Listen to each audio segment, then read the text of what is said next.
Children, so resourceful, independent in so many ways. Sometimes it's easy to forget that each child is a part of a family that is essential to her survival, a family that is her primary source of affection and support. Teachers, programs, schools, each may play a critical role at special times in a child's life. Teachers may develop strong emotional ties with a child, but children move on to other teachers, programs, and schools. And teachers take new jobs and develop new priorities. Over time, the family remains constant. Only the family can meet the child's need for love and lifelong emotional connection, the foundation for all development and learning. In the past, I think we've thought about the job of teaching and taking care of children as having the child as the client, so to speak. Our work was focused on children. And now I think we understand that to be most effective, we need to consider the most durable relationship that exists, which is that we need to focus on the parent-child relationship. You can't really help a child if you don't help the family and the child together. The teacher's role involves, of course, interacting constantly with children, thinking about what they need to be learning, how to teach them, etc.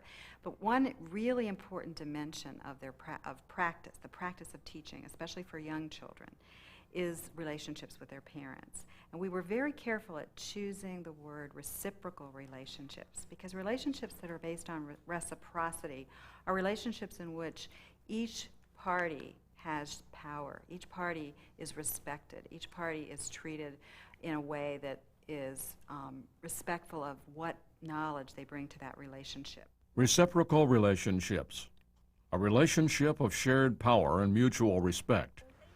This means teachers and parents work as partners to understand what each wants for the child and how each can best help the child develop and learn.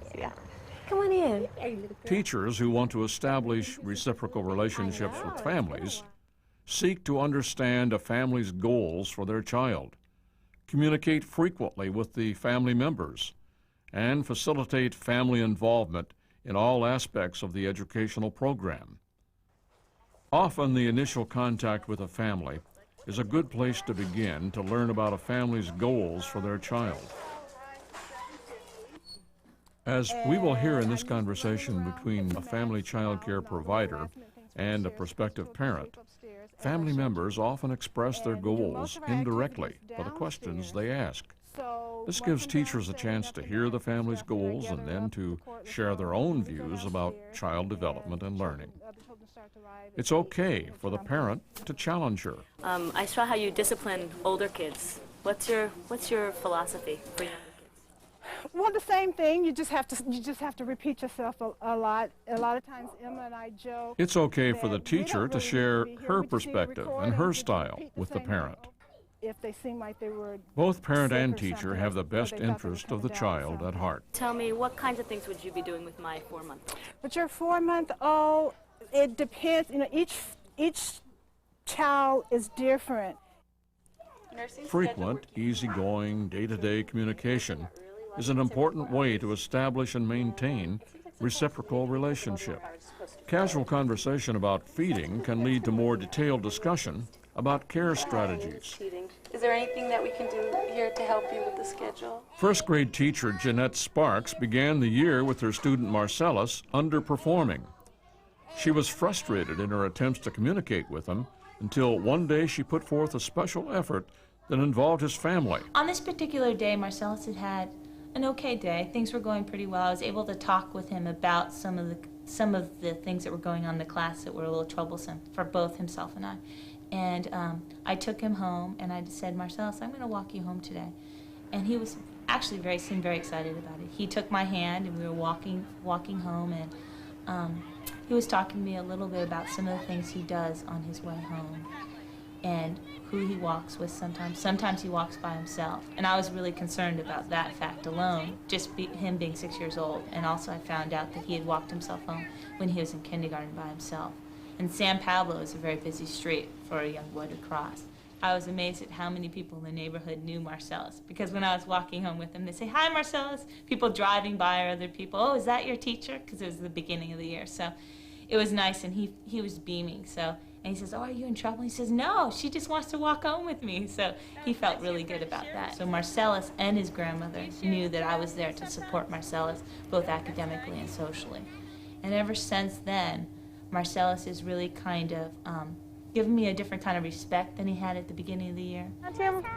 I'm walking him home. Facilitating the family's involvement in every aspect of a program is another important way to maintain reciprocal relationships with parents.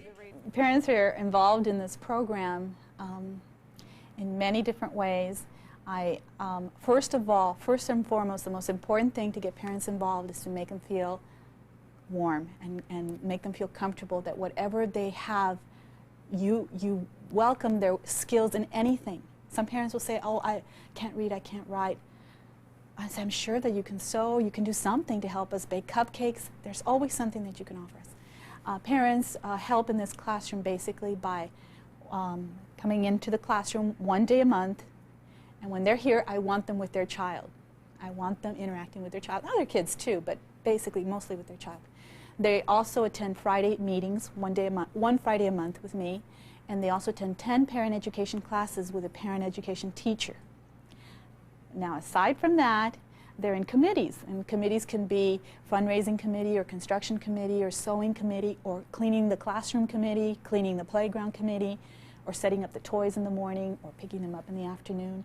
So they're bound to find something that they feel successful in, and everyone does, and everyone feels like we're really a community, we're really here to help the children, and we all work together. Great.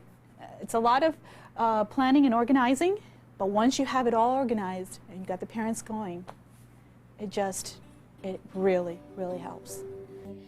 Reciprocal relationships with families are a teacher's most powerful tool. The teacher brings her knowledge of how children, especially children of a given age, develop and learn.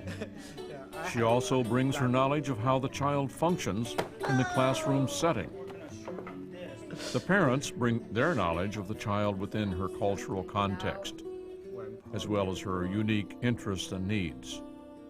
Together, through shared power and mutual respect, they provide for the child what is best for her educational success.